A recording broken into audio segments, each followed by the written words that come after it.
think he'll recover? I don't know. It's too soon to say. We should let him rest. There are thousands of bodies piled in the streets. He's been very feeble for weeks. He can't get up. He doesn't speak. Do you think we should call a doctor? Call a doctor? Here? You're right. Let's just hope he wakes up one of these days.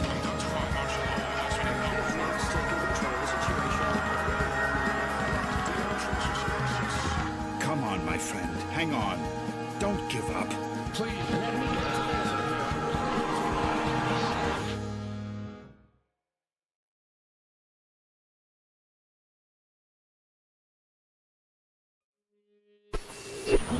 Wake up, Michael. Come on, you have to wake up.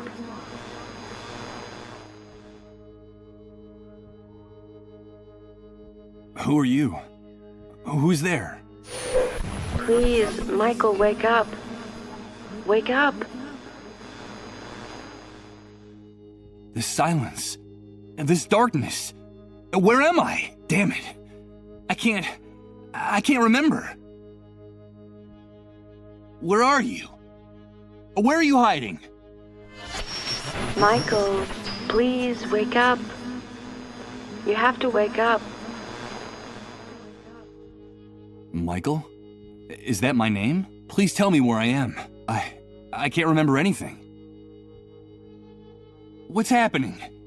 What is this place? Please, tell me. Wake up, Michael. Please wake up. Wake up now.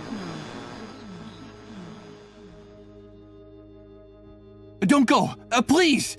Come back! Come back! This silence. This darkness. This emptiness.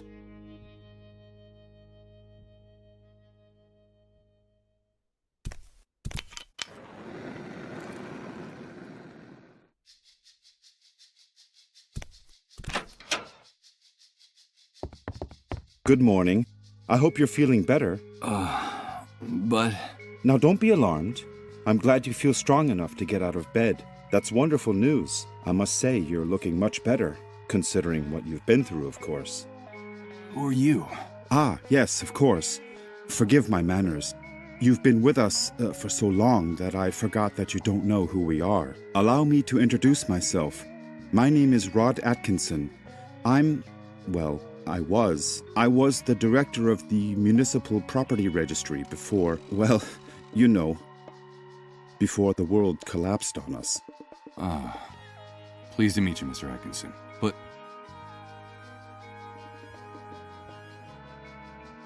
where am I? What is this place? You are in what I venture to call our home. Our humble, hopefully temporary home. This is one of the many trailers that make up the refugee camp. And believe me, we can consider ourselves lucky to live between these four walls. Most of the inhabitants of this hellhole, excuse my crude language, have nothing more than plastic tarps and cardboard for shelter. Wait a second. Did you say refugee camp? Yes, of course. The Facility for Temporary Accommodation of Disaster Victims is what they called it. You know, after the army declared martial law following the catastrophe. You look a little confused, if you don't mind my saying so. Do you really not know what I'm talking about? I don't know. I'm afraid not. Let me ask you. Can you tell me what I'm doing here? Yes, of course. I think we owe you an explanation. A few days after the Great Wave, we found you lying in a ditch near the airport. You were badly injured and unconscious. We couldn't just leave you there. Someone had already stolen your luggage and identification. It was awful. So we decided to take care of you ourselves and brought you here. You've been with us ever since. By the way, I should tell you that when we found you, your clothes were ripped to shreds. So we threw them away. The clothes you're wearing now are mine. You'll find more things in that wardrobe. If you need anything, just help yourself. Thank you, Mr. Atkinson.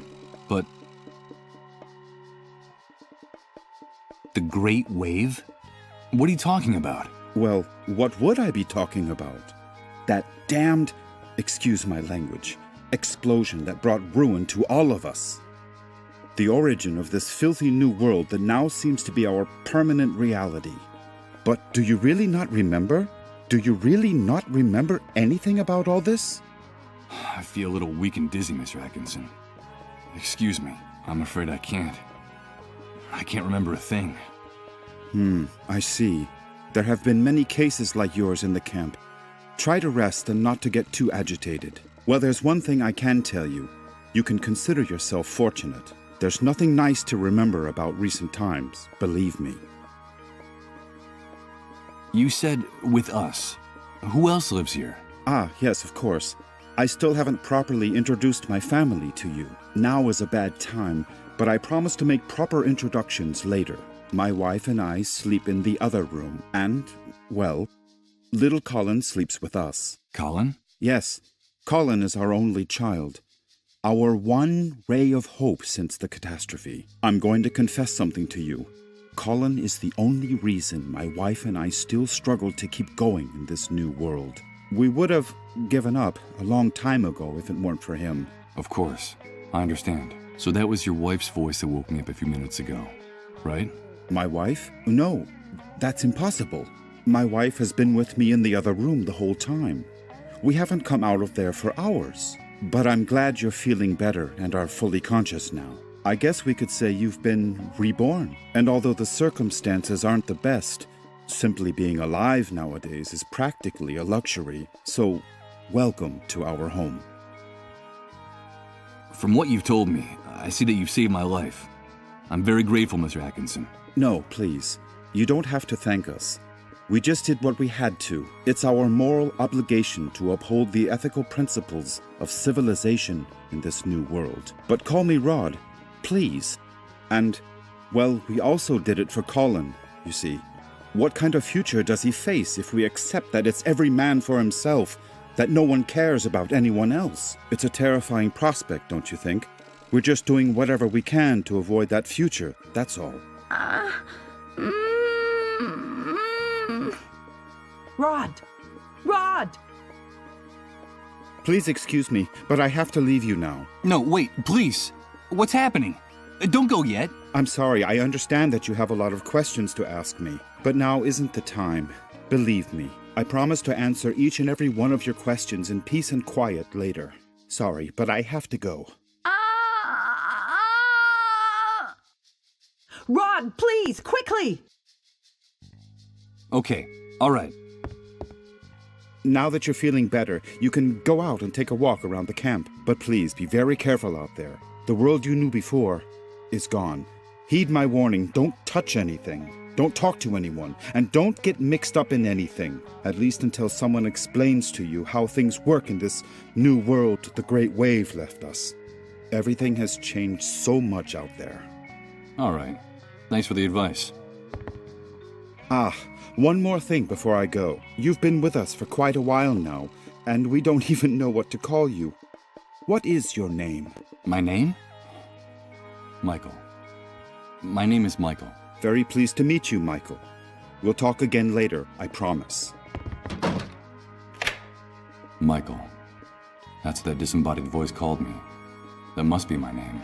Wake up, Michael. That's all she said. Leaving me in this immense void where I can't remember anything. Great wave? New world? Refugee camp? But what the devil could have happened out there? I think it might be a good idea to go out there and take a look.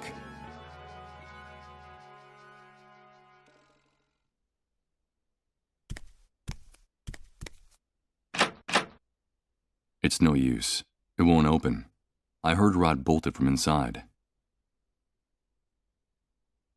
A pile of frying pans, plates, and dirty silverware waiting to be washed. Ugh, this place smells like a cheap, greasy spoon. With the glass in the door broken and that thick coating of grease lining it, I doubt anything's been baked in this oven for a long time. Nothing edible. It's only the lid of an enormous metal pan sitting on the bottom of the oven. There's a very worn old notebook hidden under the lid. The cover is practically falling off the spiral binding. It looks like someone stashed it here some time ago and then forgot about it.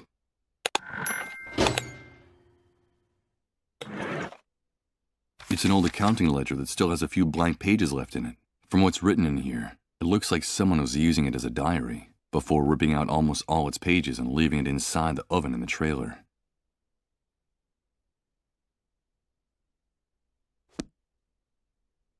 This oil lamp is the room's only source of light. The flickering of the flame makes the room look ghostly, like in a dream, more like in a nightmare. I'm not going to snuff out this oil lamp. This place looks sinister enough with light.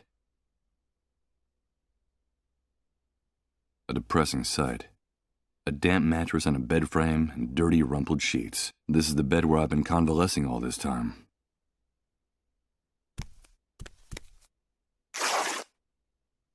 Well, look at that. When I pulled back the sheet, part of it got torn on the spring sticking out of the bed frame. I hope Rod doesn't notice. The bed frame under the mattress is so battered that one of the springs is turned into a very sharp protruding object.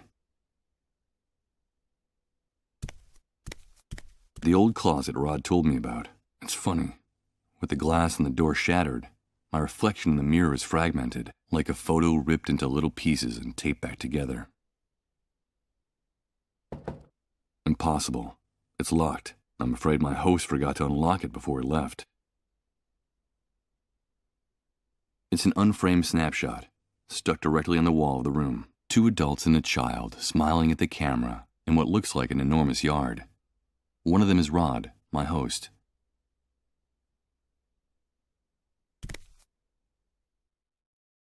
Good God, what the hell happened here? Rod was right. I don't know what hit this place, but whatever it was, it struck into its very foundations, without any mercy whatsoever. What's happening now? You better hide, dude. Don't you know that it's dangerous to show your face when the cleanup brigades come into the camp? You're new here, aren't you? Yeah, you could put it that way. Well, welcome to your new home. I'm Hank, but everyone calls me the Hunter. I'm Michael. But what's going on up there? Nothing, Mike, just routine. The cleanup brigades are taking away a sick person, a dissolved. You know how it is, just doing their job. Ironically, that house belongs to one of the camp moles. Those traitorous scumbags. Brigades, dissolved, moles. I don't know what you're talking about. I can't remember anything. Oh, I see, you're a blankhead. Well, you better get up to speed real quick if you want to survive here, Mike. Find me if you need help, dude. I can get you whatever you need. Doesn't matter where it is, how fast it runs, or where it tries to hide. That's why they call me the Hunter. All right, I'll remember that. Come back here! Don't take her away! Don't you know who I am? Come back here! Ah! They shot that poor man in cold blood. But why did they do that? Hey, Hank?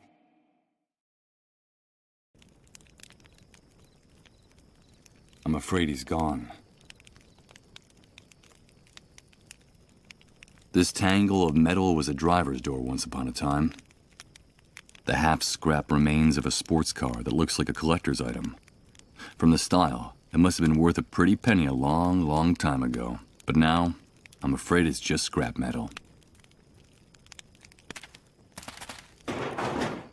Time has left these hinges bent and rusted. There's no way I'm going to be able to break open this door with my bare hands. The enormous trailer that serves as a home for Rod and his family. I find it hard to imagine this heavy old monstrosity ever traveled on the highway.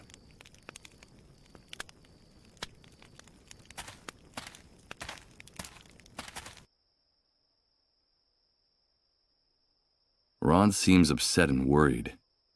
What's going on in there? That's Rod's wife. I heard her calling him from the other side of that door that just closed behind him. She looks worn out with those dark circles under her eyes. She looks like she hasn't slept in days. That must be little Colin, Rod's son. He looks unwell. Was that him I heard moaning in pain inside the trailer?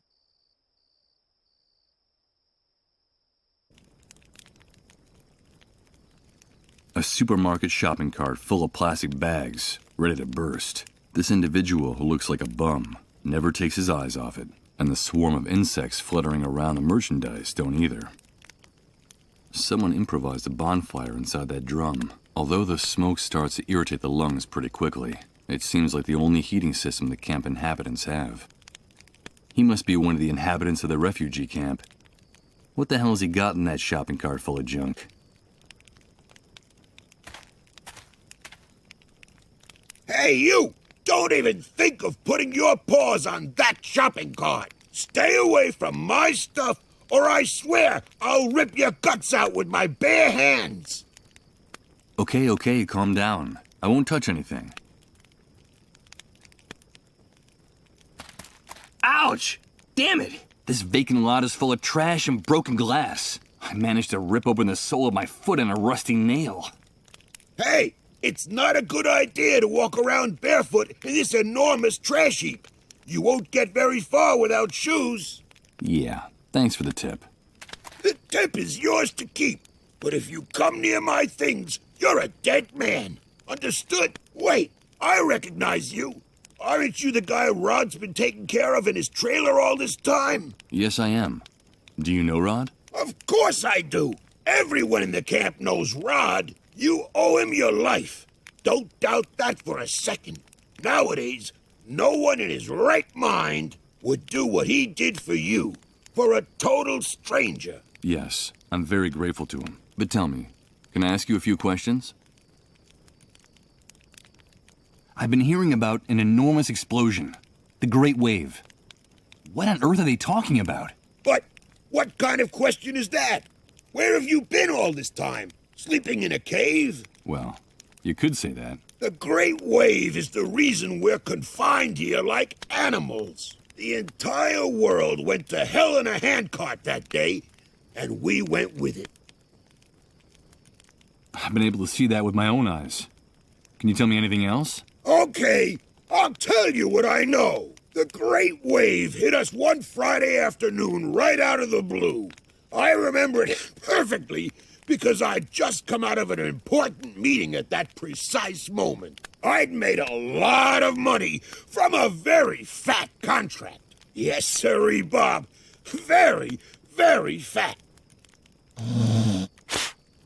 First, we felt the ground quaking, as if a volcano was about to erupt right under our feet.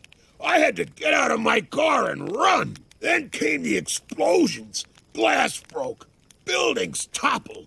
And then for weeks, the stench of corpses rotting in the streets. In just a few hours, that damn Great Wave set us all, with our businesses, our money, and our convertibles, straight back to the Dark Ages. The Dark Ages? Of course! Are you surprised? In a matter of minutes, we were left with no electricity, no water, no communications. And after the initial chaos, the dissolved started to show up. And that horrible gash opened up in the sky. That stupid breach up there that no one in this hellhole has bothered to explain to us. The fact is that the remains of the old system only held up for a few weeks. And through the cracks, what you see around you started seeping in. The New World, right? Yes, indeed. You catch on fast. The New World was here to stay. Welcome to the future, son. Not exactly the way you pictured it, huh? Confined? Do you mean we can't leave the refugee camp? Refugee camp. I've always found that term amusing. It seems like things on the other side of the fence work a little better. But here, look around you. Does this look like a refugee camp? It's an army detention camp, and you're a prisoner. Once you come in here, you lose everything, even your name. To them, you're nothing more than a rat, just another camp rat.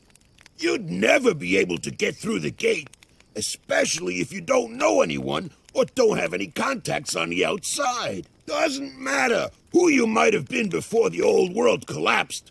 Believe me, I speak from experience. If you're just a camp rat, I'm afraid the only way out of here is feet first. I don't know if you get my meaning. Of course I do. Thanks for your encouraging words. You can keep the words, but come near my things and you're a dead man.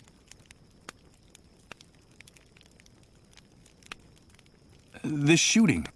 Could you explain to me what just happened here? Explain what exactly? That show the cleanup brigades put on? Someone got too chatty and ratted out a sick person, that's all. There's usually a pact of silence in the camp. No one likes to see one of their own in those ambulances. But in this case, the dissolved was a relative of one of the camp moles. Ironic, isn't it? But they shot a man. Yes, so they did. So what? The price of human life has gotten a lot cheaper lately. That needn't surprise anyone these days. Did you say dissolved? Of course, dissolved. But what the hell's wrong with you? Those people are a real plague. They're sick, and, so they say, highly contagious. Let me give you a piece of advice about them. If you see one, run the other way like he was the devil himself. Even if they don't give you that deadly disease or drive you crazy with their trances, the cleanup brigades will kill you for hiding one. You saw it with your own eyes. They don't even respect their own camp moles. A camp mole? What is that exactly? A spy. A stool pigeon. It's in the Army's interest to control the camp from inside. And so they pay some of the inhabitants to feed them information about what happens on this side of the fence. Who comes in, who goes out, who causes trouble, and, of course, who gets sick. They're scumbags, but very well-paid scumbags. And they have certain privileges that no one else in here has. Never trust a mole. They'll do anything to hang on to the favors the Army gives them in this hellhole. Okay. I'll take your advice. You're welcome. But stay away from the shopping cart or I'll rip your guts out. Got it? Tell me about Rod Atkinson. Well, I don't know him very well, but they say he's decent enough. Too decent for the times we're living in. Did you know that before coming here, he was someone important? I think he worked for the government, and he still has some good contacts on the outside. But they're not good enough to get that stupid do-gooder and his family out of here. Stupid do-gooder? Well, you know how it is. Rod is one of those good Samaritans who think they can save the world. He has helped a lot of people in the camp, but I think he's going to run into problems. I reckon that he's too weak for these times. I don't know how long he'll be able to survive. You said he had a son. A pretty good reason to hang on, don't you think? Yes, Colin. I haven't seen that kid running around here for some time. Do you know if he's all right? I don't know. I still haven't seen him. His father told me about him. Well, I'm glad he's not anywhere near me. That brat doesn't have anything better to do than to try to snoop in my shopping cart. Well, I'll be going on my way. Good luck to you, pal. Just be sure to stay away from my things.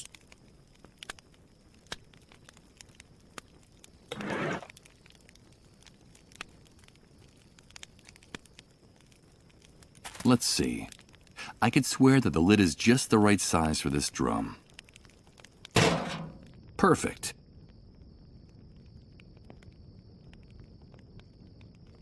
Damn it! What's going on?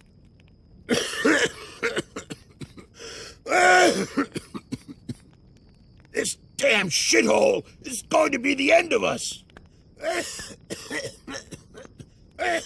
I'll have to do this quickly, before this man stops coughing. Well, let's see what we have here. Can't even breathe in this hellhole anymore. Ugh. I don't see anything but rotten food, tattered clothes, and trash. Wait a minute. It seems like there's also a small billfold with a bunch of credit cards. A person can't even What the hell is this guy doing with so much hellhole plastic anymore. money?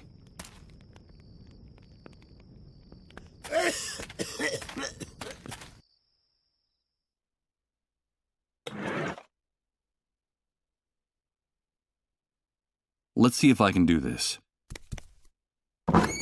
Good.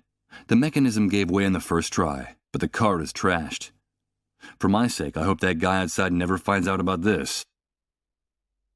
The label says single malt Scotch whiskey, and the seal on the cap is still intact.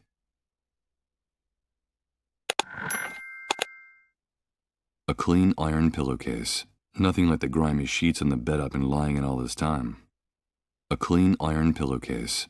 Nothing like the grimy sheets on the bed I've been lying in all this time. At first glance, I'd say those old loafers are too big for me, but Rod offered me any clothes I might need, and I don't see anything else around here. Not just yet. I'm grateful to Rod for his hospitality, but these old shoes don't look very clean. It won't take more than a few hours for the wound on my foot to turn really ugly, and the last thing I need now is a serious infection.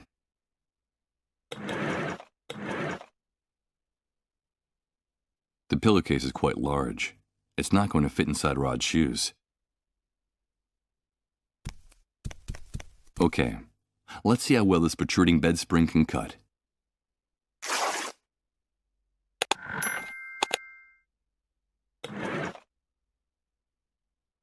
I'll use a little of what's in the bottle to soak the bandages.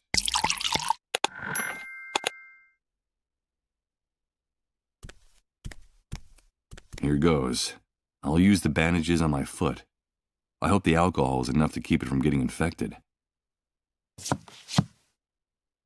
Let's pray this improvised remedy doesn't lead to a delightful case of gangrene. What bastard put a lid on the drum? You tried to suffocate me, you bunch of assholes! I think that guy out there just discovered the reason for a sudden coughing fit. Some coward in this shithole wanted to suffocate me! Me! Who was it? Who was it? Come back here so I can give you back your lid, you son of a bitch!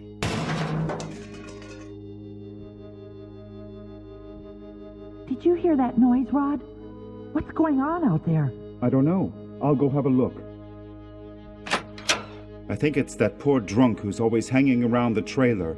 He's kicking up a fuss again. It's a good thing poor Colin can't hear his insults. Don't ever say anything like that again, Rod. I'm sorry, honey. I wasn't thinking.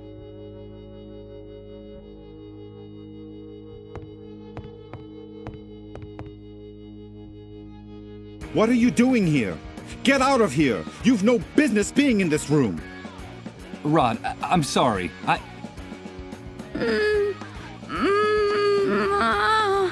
But what's going on? Get out of here, Michael! You didn't see anything, understood? Out! Out! Excuse my outburst, Michael. I shouldn't have behaved that way. It's not like me.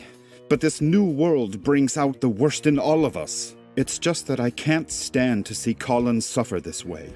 So for your own good, please stay away from this room. Away? Why? It's no use trying to hide it. You're bound to find out sooner or later. Colin is very sick, and the authorities claim his illness is highly contagious. Highly contagious? Is he one of the dissolved? Michael! I won't let anyone use that word in my house!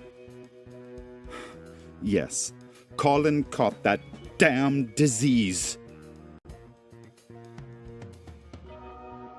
And what exactly does the disease consist of? I don't know, Michael. No one really does. The only news is what the army brings us. They say the disease is highly contagious, and it's our duty to turn over all victims to the cleanup brigades. But no one has ever come back after being carried off in one of those ambulances. No one. So we can't let them take Colin, do you understand? Yes, of course I understand. They say that all the victims are condemned, that there's no salvation for anyone, that at the end of their suffering and their trances lies certain death. I think that even the army is afraid of the victims. Really strange things happen around them, Michael. Things you wouldn't believe. What things happen around people infected with the disease? Strange things with no possible explanation. In their trances, they go places, Michael. They bring back information. They know things.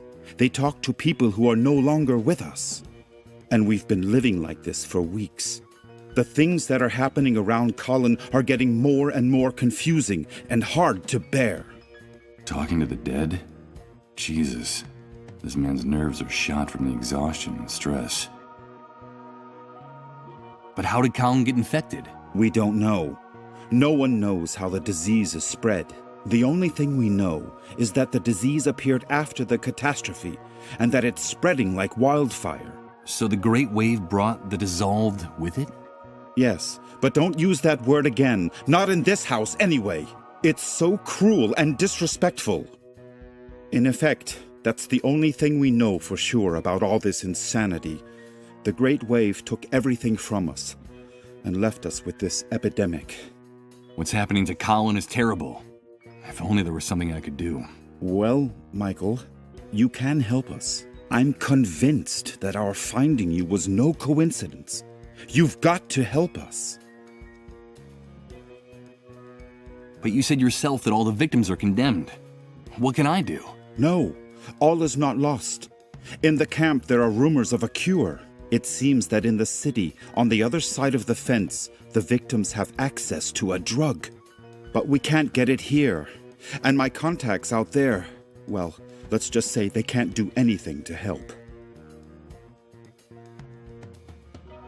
So there's a drug that can cure them? Yes, but they say that producing it takes a long time and is very expensive. And so it's reserved for city dwellers who can afford to pay for it. Get us that drug, Michael. I beg of you, please. Colin's time is running out. Getting involved looks dangerous. I saw that shooting out there. There's also the possibility of infection. Infection? Are you afraid for your life, Michael? Without our help, you'd be dead right now. Dead. Don't forget that. What's more, I could help you in return. I could help you get back what you lost, don't you see? Give me back what I lost? But you hardly know me, Rod. I know the essential part, Michael. I know that you're a blankhead. Blankhead? What the devil does that mean? A blankhead is a person with no memories, who can't remember anything. It seems that the Great Wave had an enormous neurological impact on certain people, Michael. You're not the only one, or even the worst case. There are people who even forgot how to talk and how to walk after the explosion. Some ended up dying of starvation. They forgot what food looked like, how to chew it, even that eating was a necessity. You can consider yourself lucky. You still remember how to keep yourself alive. And that's the important thing.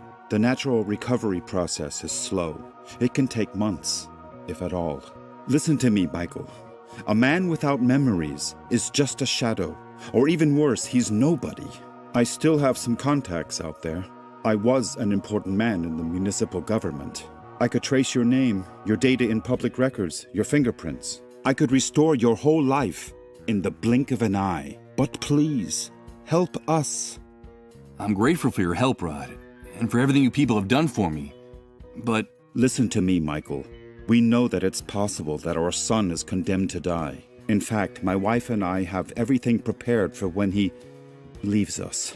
Our child is the only thing that keeps us holding on in the new world. Nothing would have any meaning for us without him. So if there is even the slightest chance of saving him, we are prepared to do whatever it takes. Please, Michael, help us.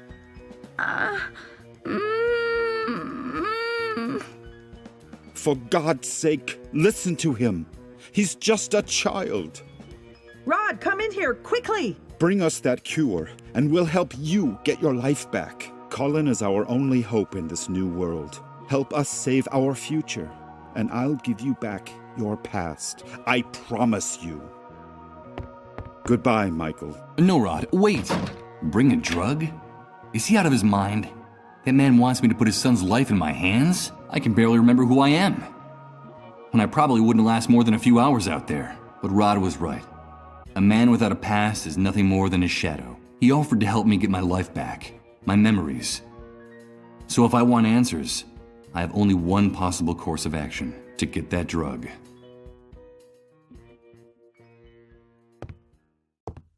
Wait a minute. Before leaving, I should write down everything important I find out in this notebook. It might come in handy if, as Rod says, I'm one of the blankheads the Great Wave left in its wake.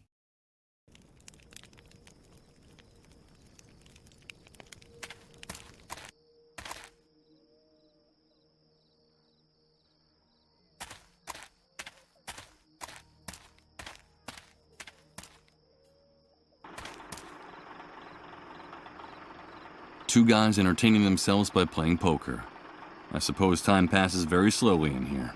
Even though there are only a few coins on the table, the game seems very intense. I'm afraid neither of them likes losing a hand. She's a very young woman, practically a girl. She's playing by herself with some junk she found among the scrap metal and trash. Hello, Mr. Sleepyhead. Excuse me? What did you call me? You're Mr. Sleepyhead. I saw you sleeping in Colin's trailer. I'm so glad you're awake now. I wasn't asleep. I was sick for a long time in that trailer. No, you weren't sick. You were sleeping like a big brown bear, Sir Sleepyhead. Sometimes I used to watch you sleeping in Rod's house, and you would grunt in your sleep like a bear. A great big lazy bear, Mr. Sleepyhead. But I'm glad you're awake now. I like your voice. You sound like a knight in a fairy tale. Mr. Sleepyhead? No, that's not my name. I'm Michael. No, you're just trying to fool me. You're Mr. Sleepyhead. My name is Rose. There's something odd about this girl's behavior. It's true that she's very young, but she talks like a little girl. Nice to meet you, Rose. So, do you know Rod and Colin too? Of course. I go over to their house a lot. Well, when they let me out of the van, that is. Rod and his wife have been very nice to me. Sometimes they let me play with Colin. We're very good friends. Are you a friend of Rod's and Colin's too, Mr. Sleepyhead? Yes, I'm friends with them too. Do you want me to tell you a secret, Mr. Sleepyhead? Of course. I have your old clothes. The ones you were wearing when Rod and his wife found you. I have them in the van. They were going to throw them away, but they gave them to me to wrap my baby in. He'll be cold now that winter's coming. Your baby? You have a baby, Rose? Yes, I have a baby, but he's not with me right now. He got lost. Have you seen him? Do you know where he is? I have another secret to tell you, Mr. Sleepyhead. Back in the van, Rose, now. Move your ass. Get in there. Another secret? Just a minute. Wait! Get in that van, Rose. It's a very important secret, Mr. Sleepyhead. Something about you. Something about before the Great Wave. But first I have to find my baby. Have you seen him? Come on, Rose, you heard me. You don't want to get us mad now, do you? I have to go. Goodbye, Mr. Sleepyhead. Poor girl. She's obviously mentally ill. She's just a little girl in a grown-up's body.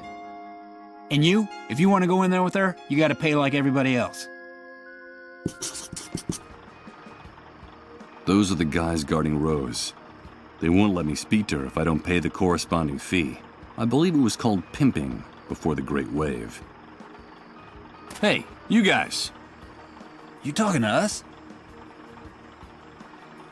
Let me into the van. I just want to talk to Rose for a few minutes. Of course, it's none of our business what you want to do with her. But if you go into the van, you gotta pay the price. Got any money on you? No, I don't have any on me. Then come back when you do and quit bothering us. We have a very busy schedule, you know? The girl said something about a secret involving me. Something from before the Great Wave. It seemed important. But what is it? Maybe it was a product of her madness.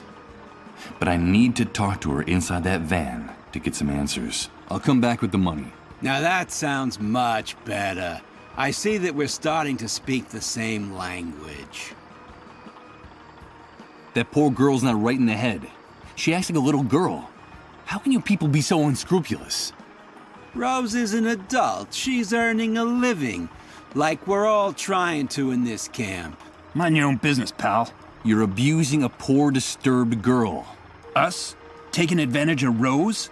Us? You want to insult us? We're giving her room and board. She's got nothing to complain about. But she's got to work. That's the only thing we ask of her in return. That's the way things work now. Bring us the money, then you can get in the van with her. Hey, do us a favor and spare us all that sanctimonious crap from the old world, pal. Don't waste our time. A thick wall of scrap metal, debris and rusty metal surrounds this place on all four sides. It's a good 20 feet high. I can't believe it manages to stay up. The wreck of an old ice cream truck. I don't reckon it's going anywhere without its wheels. It looks like the enormous skeleton of a beached whale. An enormous rusty tank designed to collect rainwater. Everything indicates that the Great Wave wiped out the concept of running water in one fell swoop, at least on this side of the fence.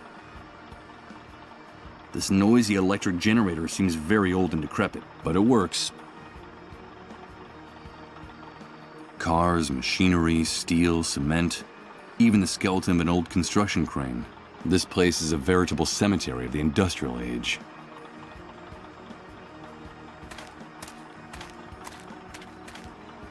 What exactly do you think you're doing? Hey, pal, touch that generator and you're a dead man. My partner and I don't kid around when it comes to defending what's ours. That clear? Extremely. I was just curious and wanted to see this relic up close. You don't have to get nervous. These guys have improvised a card table for their poker game by putting a plank on top of 2 old tires. There's no doubt that necessity has sharpened the resourcefulness of the people who live in the camp. What exactly do you think you're doing? Just try putting those grubby little fingers on those coins, and we'll chop them off and use them for poker chips. Hey, will you quit bothering us already?